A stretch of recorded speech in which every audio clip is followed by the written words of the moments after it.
সুপ্রিয় দর্শক শ্রোতা, ব্রিটিশ বাংলা নিউজ টিভির লন্ডন স্টুডিও থেকে আপনাদের স্বাগত জানাচ্ছি। আমি doctor Mojibur দফতরি।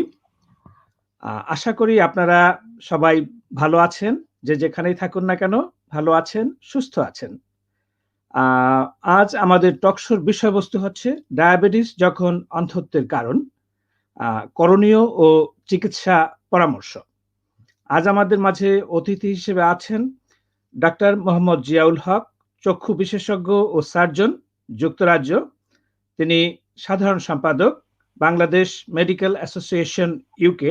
Doctor Mohammad Ziaul Haque, British Bangla news টিভিতে আপনাকে স্বাগত জানাচ্ছি। আসসালামু আলাইকুম ওয়া রাহমাতুল্লাহি ওয়া বারাকাতুহু। আপনাকে অনেক ধন্যবাদ ডক্টর মুজিবুর রহমান সাহেব, আমাকে আপনাদের এই অনুষ্ঠানে, সুন্দর অনুষ্ঠানে আমন্ত্রণ জানানোর জন্য।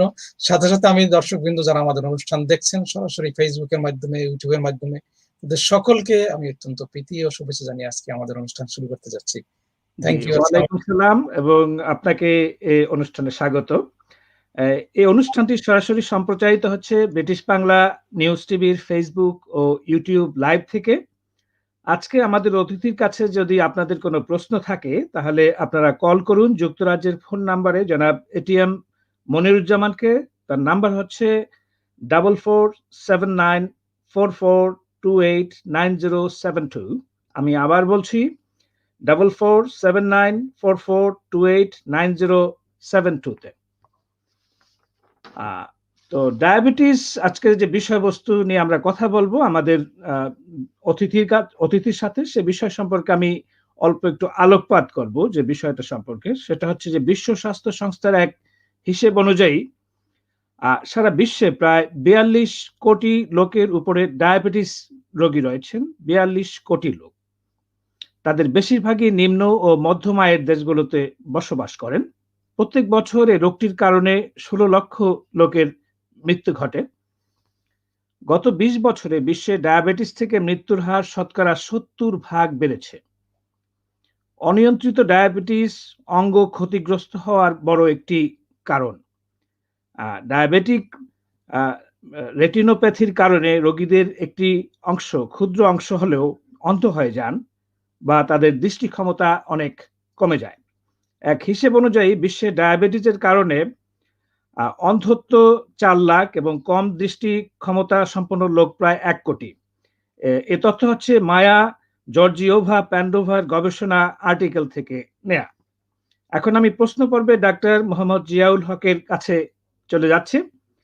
তো আপনার কাছে প্রথম প্রশ্ন হচ্ছে যে ডায়াবেটিসের কারণে কোন কোন ধরনের চোখের সমস্যা হতে পারে? অনেক ধন্যবাদ ডক্টর মুজিবুর রহমান সাহেব। আসলে ডায়াবেটিস, আমি যেটা বলে থাকি ডায়াবেটিস সম্পর্কে, এটাকে বলি আমি ভদ্র স্বভাবের অভদ্র রোগ। কারণ এই রোগটা আসে খুব ভদ্রভাবে, কিচ্ছু বলবে না।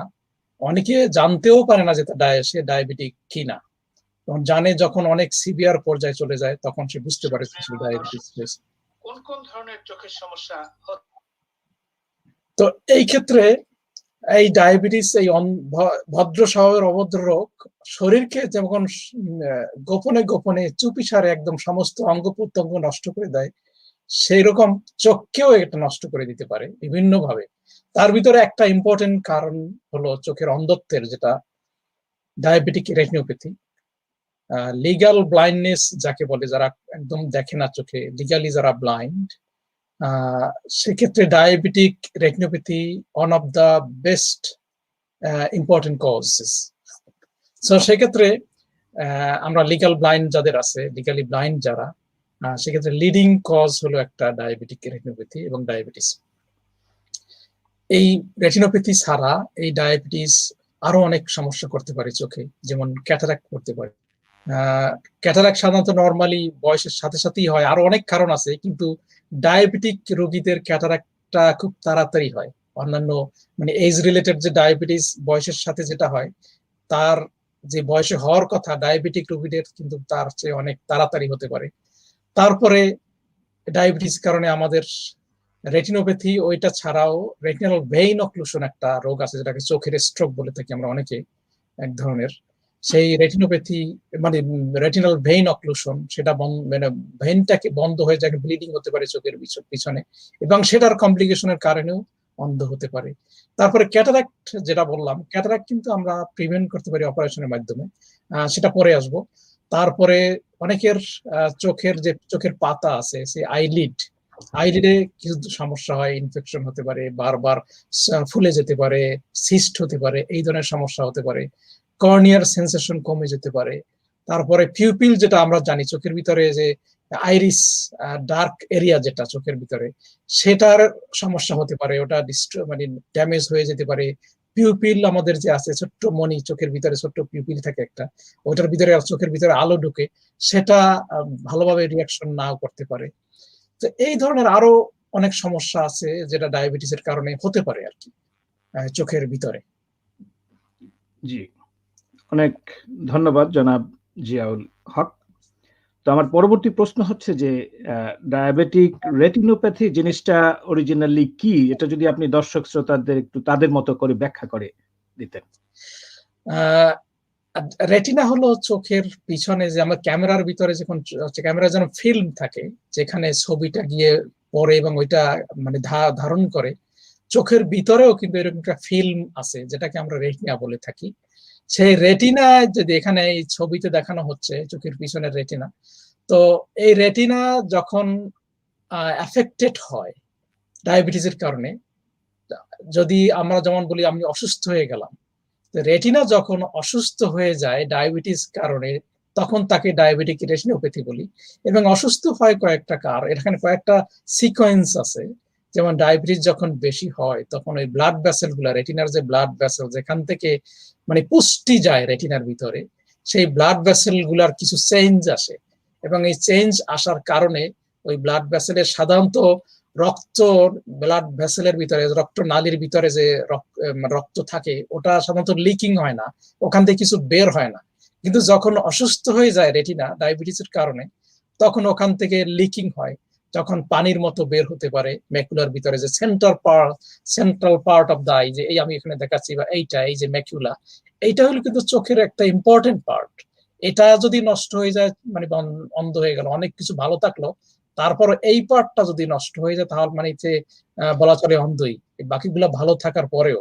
তো এইটার ভিতরে পানি জমতে পারে, তারপরে অন্যান্য জায়গায় পানি জমতে পারে, অথবা ব্লিডিং হতে পারে। এই যেমন এই ছোট্ট ছোট্ট ফোটা ফোটা ব্লিডিং দেখা যায় এখানে এখানে, অনেকগুলো ব্লিডিং দেখা যায়, মানে রক্তক্ষরণ হচ্ছে।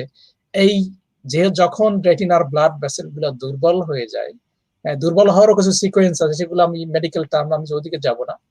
তো ওখান থেকে দুর্বল হওয়ার কারণে ব্লিডিং হতে পারে। তারপরে এই জায়গায় একটা ইয়েলোইশ ডিপোজিট হয়, মানে হলুদ ধরনের পদার্থ জমা হয়, এক্সুডেট বলি আমরা, সেইগুলো জমা হয়। তারপরে অনেক সময় ইসকেমিয়া হয়। ইসকেমিয়া মিনস এখানে ওই ব্লাড ভেসেল বন্ধ হয়ে গিয়ে যে রক্ত সাপ্লাই দেওয়া হয়, যে ব্লাড ভেসেলের ভিতরে যাচ্ছে, ওই টিস্যু গুলাকে, রেটিনাকে সুন্দর রাখার জন্য, সুস্থ রাখার জন্য, যে ব্লাড ভেসেল ওখানে পুষ্টি সাপ্লাই দেয়, সেই ব্লাড ভেসেল গুলা বন্ধ হয়ে যায়, এবং বন্ধ হওয়ার কারণে তখন আর পুষ্টি যেতে পারে না, তখন ওইটাকে ইসকেমিক কন্ডিশন বলা হয়। ইসকেমিক মানে তখন আর নিউট্রিশন যাচ্ছে না, তখন ও মারা যায়, মারা যাওয়ার পর্যায়ে চলে আসে। ওই সময় আর একটা নূতন ব্লাড ভেসেল, ওই যেমন আমি একজন, আমাদের বাংলাদেশের একজন কনসালটেন্ট, আমি অনেক আগে, বহু আগে, আমি ওনার ছাত্র ছিলাম এক সময়। তো উনি আমাকে সুন্দর একটা উদাহরণ দিছিলেন, আমি ওইটা ভুলি না এখনো, আমার খুব ভালো লাগে উদাহরণটা।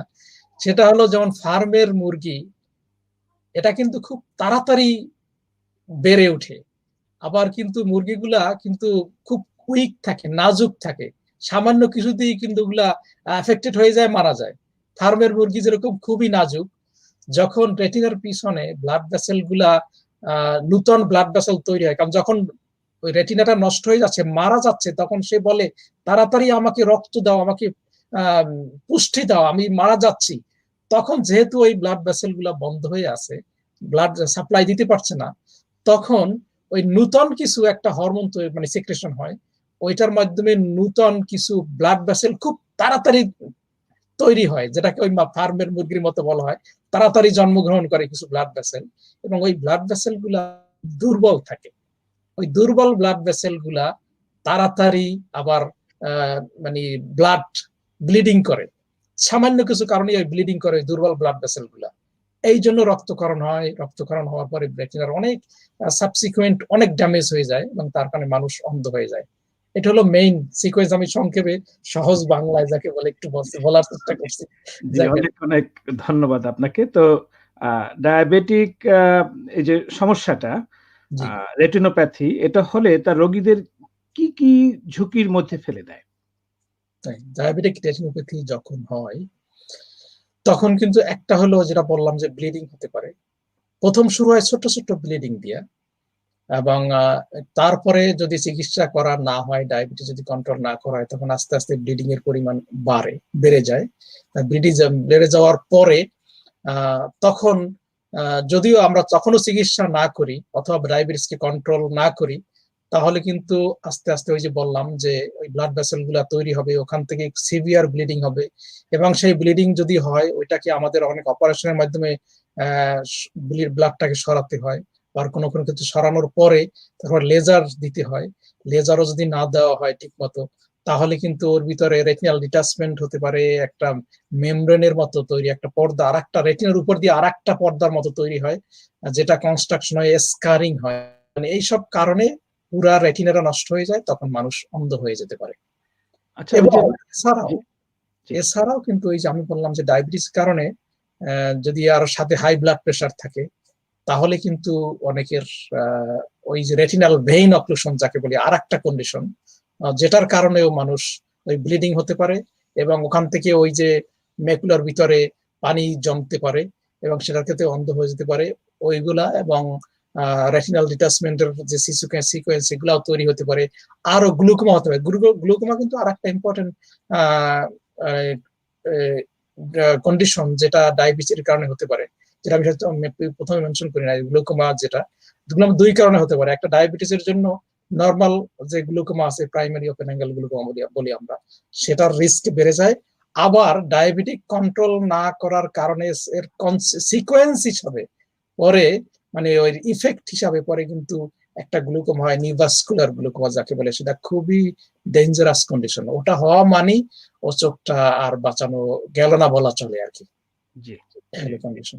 জি, আপনাকে ধন্যবাদ। আর সাধারণত কত বছর সময় লাগে যে রেটিনোপ্যাথি হওয়ার পর একটা লোক যদি অন্ধ হয়ে যায়, তাহলে কতটা সময় নিতে পারে হোল প্রক্রিয়াটা? Very good question.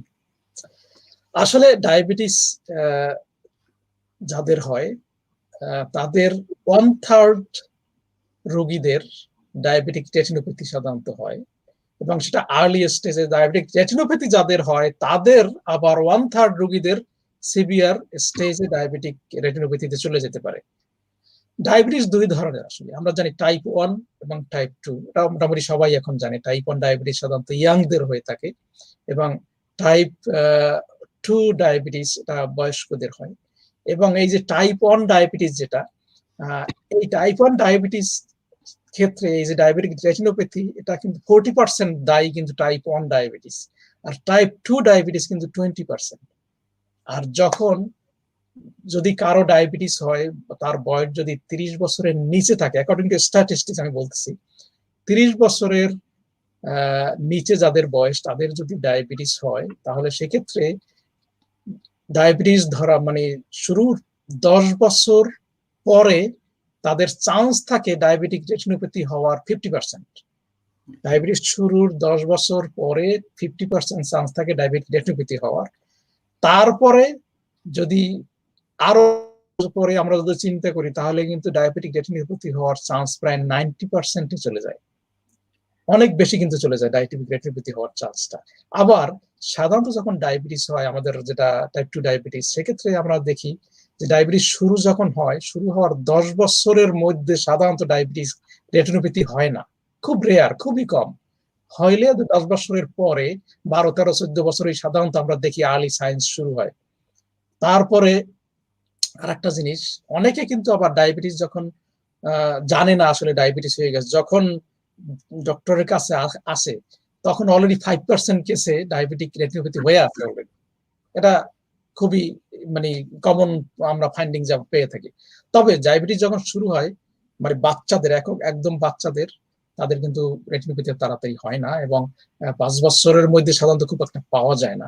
তো এই ক্ষেত্রে ডায়াবেটিক রেটিনোপ্যাথি যেটা হয়, এটা অনেক ফ্যাক্টর, কি কি কারণে ডায়াবেটিক রেটিনোপ্যাথি হয়, কোন কোন ফ্যাক্টর গুলা রিস্ক থাকে, মানে কোন কি ধরনের রিস্কের কারণে ডায়াবেটিক রেটিনোপ্যাথি হয়, তার ভিতরে কিছু কিছু জিনিস আছে।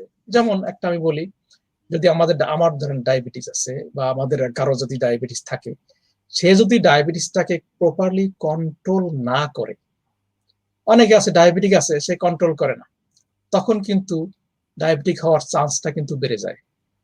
মানে মানে ইরেগুলারলি যখন কন্ট্রোল করে, মানে নট প্রপারলি কন্ট্রোল ডায়াবেটিস, তখন চান্স বেড়ে যেতে পারে।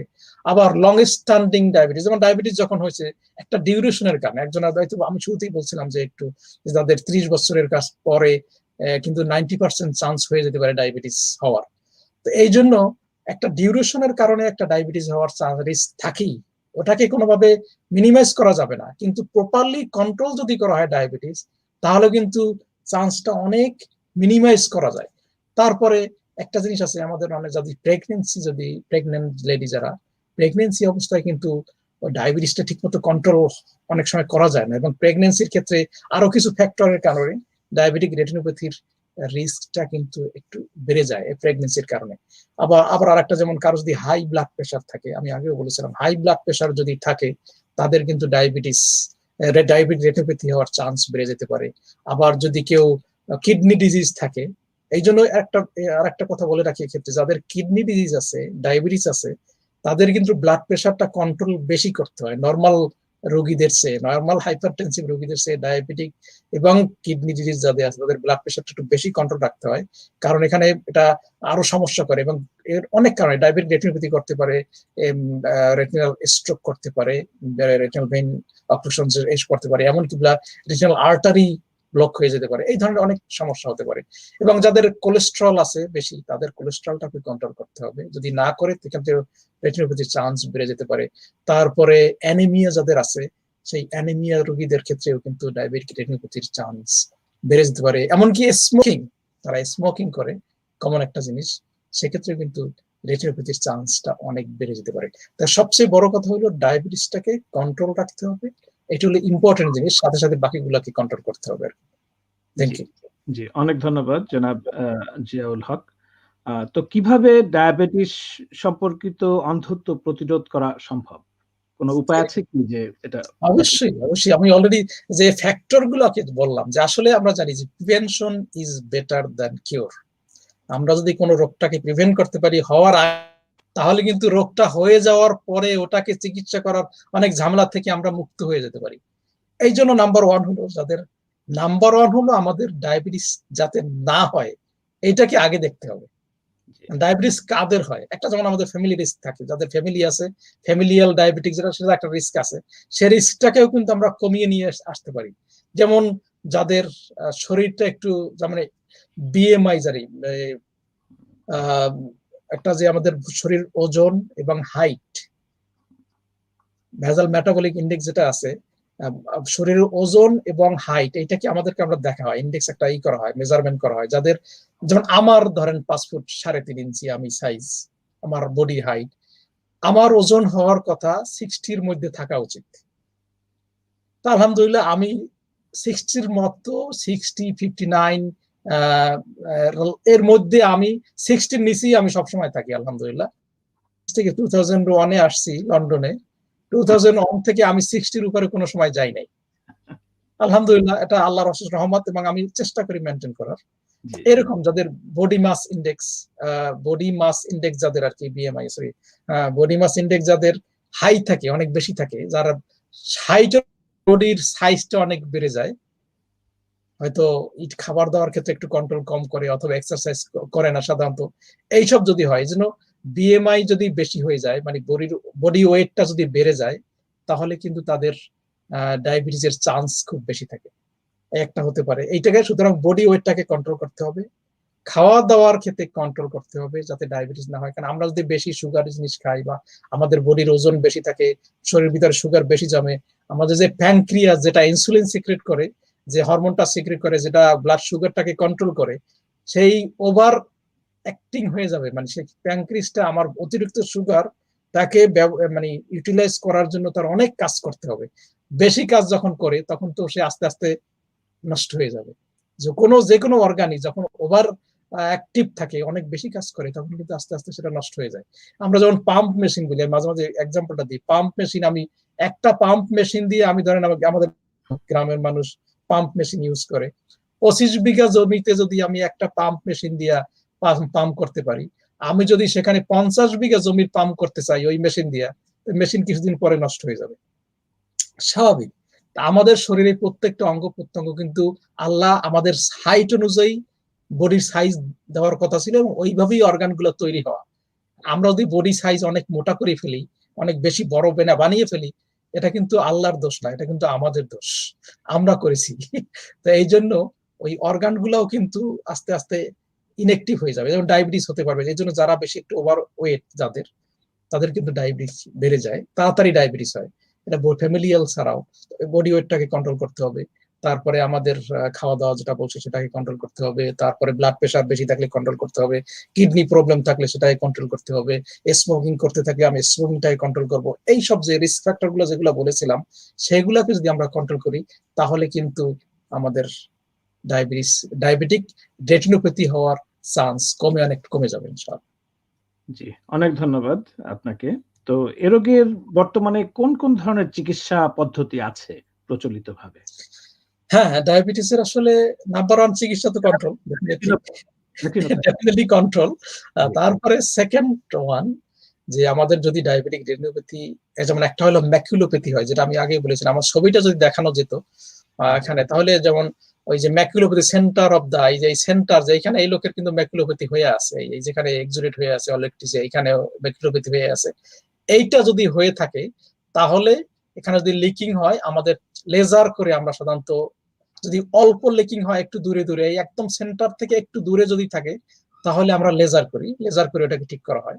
আর যদি একদম সেন্টারেই হয়ে যায়, তাহলে লেজার করা যায় না, কারণ ওখানে লেজার করলে একদম ভীষণ নষ্ট হয়ে যাবে, পুরো ব্লাইন্ড হয়ে যেতে পারে। তখন আমরা বর্তমানে ইনজেকশন দিই একটা, ইনজেকশন দিয়ে, তখন ওই ইনজেকশন দেওয়া হলে ওই পানি যেটা জমে ওইটা কমে যায়, মানে আস্তে আস্তে কমে যায়, একদম পুরো নর্মালে চলে আসে। তো ইনজেকশন দেওয়া হয়, প্রথম 3টা ইনজেকশন দেওয়া হয় 4 সপ্তাহ পর পর। তারপরে আমরা অবজার্ভ করার পরে যদি দরকার হয় আবার দেই, আর যদি দরকার না হয় আমরা ফলো আপ করতে থাকি। এটা একটা ইনজেকশন, আর একটা হলো লেজার, এই দুইটা জিনিস করা হয়। তারপরে যদি আবার ওই যে ইসকেমিক কন্ডিশন যেটা বলছিলাম, যখন এইখানে দেখা যাচ্ছে এই যে কালো কালো দেখা যায়, কালো জায়গাটা কিন্তু তাদের ব্লাড ভেসেল আর নাই, এটা ডেড হয়ে গেছে, মানে এই জায়গাটা এখন নষ্ট হয়ে গেছে। তো এই জায়গাটা যেহেতু নষ্ট হয়ে গেছে অলরেডি, তখন আমরা একদম পুরো সেন্টারটাকে ভালো রাখার জন্য এই নষ্ট জায়গাটাকে আমরা লেজার দিয়ে পুরোটা ড্যামেজ করে দিই। কারণ এখন তো সে আদামরা অবস্থায় আছে, আদামরা অবস্থা হয়েছে, বলছিলাম যে আদামরা তার তাড়াতাড়ি আমাকে খাবার দাও, সে খাবার চাবে, তখনই ওই যে নটি ব্লাড ভেসেল গুলো তখন তৈরি হবে। মানে নটি ব্লাড ভেসেল বলতেছে এই কারণে, যেগুলো খুব ওই ফার্মের মুরগির মতো খুব দুর্বল ব্লাড ভেসেল তৈরি হয় তাড়াতাড়ি ব্লাড সাপ্লাই দেওয়ার জন্য। ওই ব্লাড সাইগুলো লিক করে ব্লিডিং করে ভিতরে, এই তখন সমস্যা হয়ে যায়। এই জন্য আমরা ওই যেটা মারা যাচ্ছে একবারে তাকে আমরা মেরেই ফেলি, যে ওখানে আর রাখার দরকার নাই, যেহেতু মারা যাচ্ছে, সে নতুন ব্লাড ভেসেল তৈরি হবে এইসব জায়গায়, তখন আরো ক্ষতি করে, তার চেয়ে আমরা ওটা ড্যামেজ করে দিই, পুরোটা ডেড করে দিই, সে আর ব্লাড ভেসেল চাবে না, নিউট্রিশনও চাবে না। তখন ওইটা যেহেতু ডেড হয়ে গেছে অলরেডি, তখন ওই ভালো জায়গাটা ভালো থাকবে, সে আর ওই পুরাটা নষ্ট করবে না।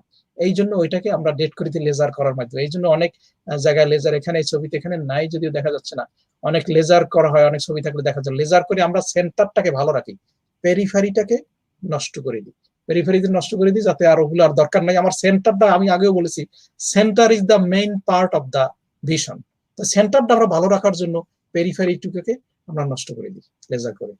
আর ইনজেকশন তো দেই যদি দরকার হয়, আরো ইনজেকশন আছে, আবার আরো কমপ্লিকেশনের ক্ষেত্রে আরো লেজার দেওয়া হয়, অন্য ধরনের লেজার আছে সেগুলো দেওয়া হয়। তারপরে গ্লুকোমা যদি হয়, গ্লুকোমা কন্ট্রোল করার জন্য আবার ভিন্ন ধরনের ট্রিটমেন্ট আছে, বিভিন্ন ধরনের ট্রিটমেন্ট করা হয় প্রয়োজনে।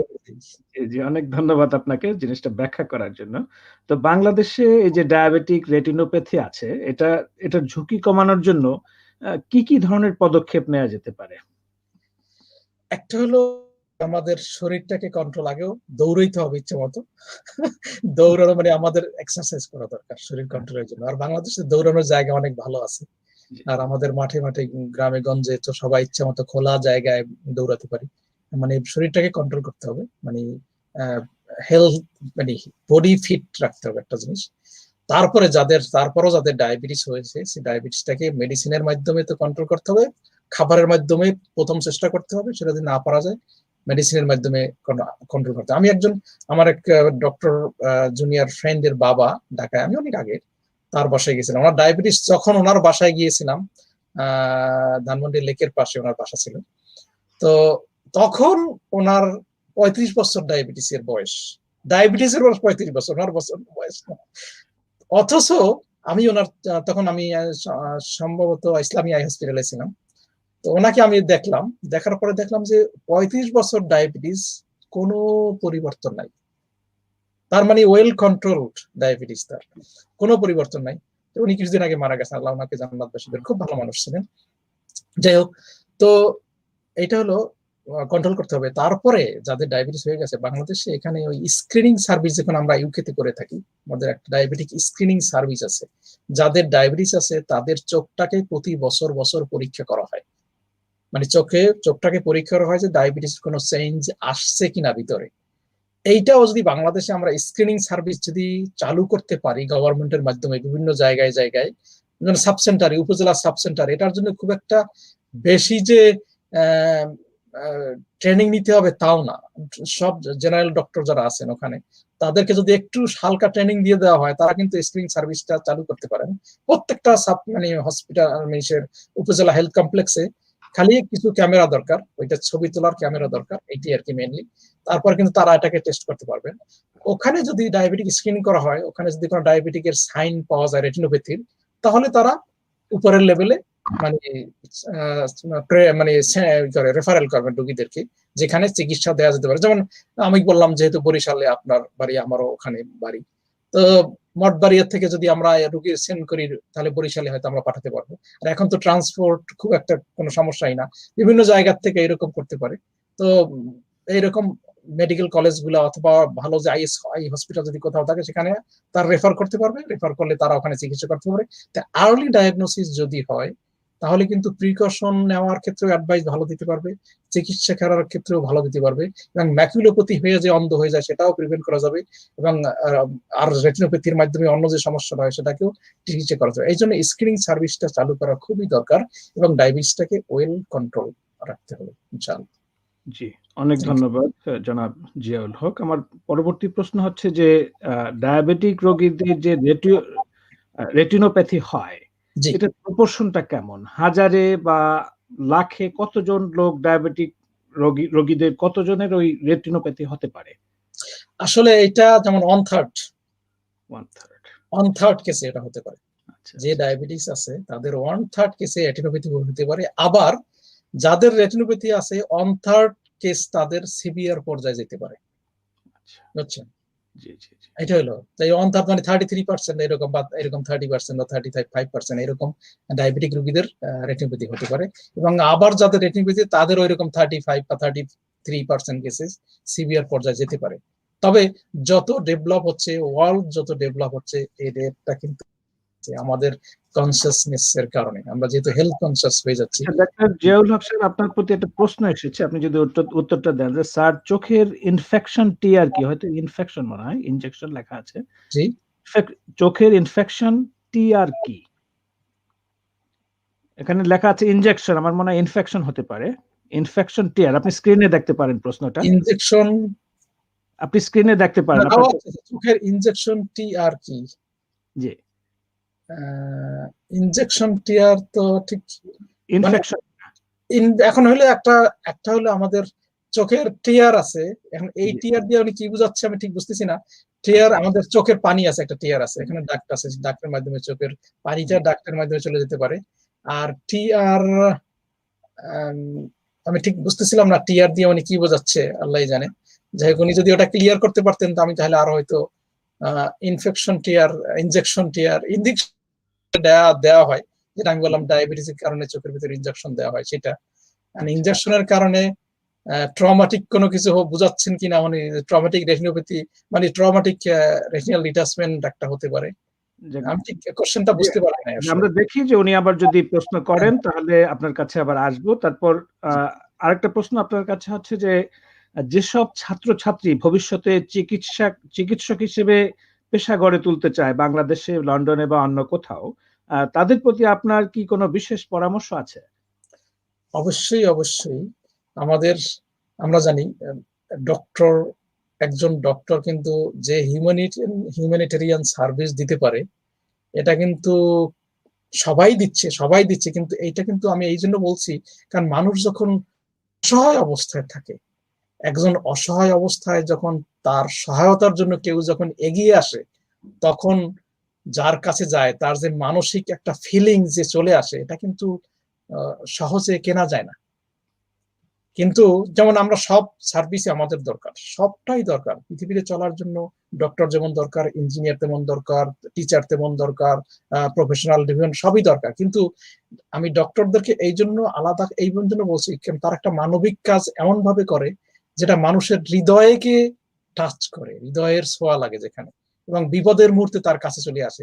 যখন জীবন মৃত্যুর সন্ধিক্ষণে মানুষ থাকে, তখন তাকে মৃত্যু থেকে ফিরিয়ে আনা আল্লাহর রহমতে, এটা কিন্তু একটা বিশাল পাওনা। এই জন্য ডাক্তারি পেশাকে যদি কেউ পছন্দ করতে চায়, সেটা অনেক ভালো একটা প্রফেশন, এবং সেই প্রফেশনটাকে পছন্দ করলেই হবে না, সেক্ষেত্রে কিন্তু অনেক ত্যাগের দরকার। আমি যদি ডিসিশন নিই আমি ডাক্তার হব, আর আমি যদি সেভাবে না আগাই, আমি পড়াশোনা সেভাবে না করি, আমি সেভাবে নিজের জীবনটাকে গড়ে না তুলি, তাহলে কিন্তু প্রফেশনে যাওয়া ঠিক হবে না, মানে সম্ভব হবে না। এই জন্য তাদের প্রতি আমার অনুরোধ, যদি এই সুন্দর প্রফেশনটাকে যদি কেউ বেছে নিতে চায়, তার মনটাকে শক্ত করতে হবে যে এটার দৌড় কিন্তু অনেক দূর। শুধু একজন ডাক্তার হলেই চলবে না। ডাক্তার হওয়া মানে কি জাস্ট ভর্তি হওয়া মেডিসিনে? ডাক্তার হওয়া, আমরা বলি যে ডাক্তার এমবিবিএস পাশ করা জাস্ট মানে এটা হলো মেডিসিনে ভর্তি হওয়া। তারপরের দৌড় কিন্তু অনেক বিশাল, কারণ এই দৌড় কিন্তু উঠতে হবে, কারণ শুধু ডাক্তার হলেই চলবে না, ফার্ম ডিটারমিনেশন রাখতে হবে, মানসিক বড় শক্তি দরকার। কারণ এখানে অনেক কষ্টের ব্যাপার আছে। পড়াশোনা, আহারে কে কত পড়তে চায়, কতক্ষণ পড়তে চায়। আমরা সেই ছোটবেলায় স্কুল পালানোর অনেক ইতিহাস আছে, কিন্তু সেই ইতিহাস তো এই ডাক্তার হওয়ার পরে আর ওইটা করা যাবে না। এই জন্য পড়তে হইলে মানসিক প্রস্তুতি থাকতে হবে, মানে স্ট্রংলি ফার্ম ডিটারমাইন্ড থাকতে হবে যে আমি ডাক্তার হব ইনশাআল্লাহ, এবং হওয়ার পরে আরো বহু দূর যাবো ইনশাআল্লাহ। এই জন্য সবাইকে ওইভাবে চিন্তা করতে হবে ইনশাআল্লাহ। জি, অনেক ধন্যবাদ জনাব জিয়াউল হক। আমরা আজকের অনুষ্ঠানের প্রায় শেষ পর্যায়ে চলে এসেছি। আমি ব্রিটিশ বাংলা নিউজ টিভির পক্ষ থেকে আমাদের দর্শক শ্রোতাদের ধন্যবাদ জানাচ্ছি আমাদের সাথে সময় দেওয়ার জন্য। অনেক ধন্যবাদ জানাচ্ছি ডাক্তার মোহাম্মদ জিয়াউল হক সাহেবকে। তিনি চক্ষু বিশেষজ্ঞ ও সার্জন, যুক্তরাজ্য, এবং সাধারণ সম্পাদক, Bangladesh medical association, United kingdom. আপনারা সবাই ভালো থাকবেন, সুস্থ থাকবেন এই কামনায় ব্রিটিশ বাংলা নিউজ টিভির পক্ষ থেকে আজকের মতো বিদায় নিচ্ছি। আমি ডক্টর মজিবুর দফতরি। শুভরাত্রি। আপনাকে অনেক ধন্যবাদ, এবং দর্শকবৃন্দকে অনেক ধন্যবাদ যারা আমাদের অনুষ্ঠান দেখেছেন কষ্ট করে। হয়তো যদি কোনোটা কাজে লাগে, সেটা আমাদের জন্য একটা সুন্দর পাওনা হবে ইনশাআল্লাহ। দোয়া করবেন আমাদের সবার জন্য, সারা পৃথিবীর করোনা থেকে যেন আমরা মুক্ত থাকতে পারি, এবং করোনা যেন পৃথিবী থেকে মুছে যায়, সেজন্য সবাই সবার জন্য দোয়া করবেন ইনশাআল্লাহ। আসসালামু আলাইকুম ওয়া রাহমাতুল্লাহি ওয়া বারাকাতুহু। ধন্যবাদ।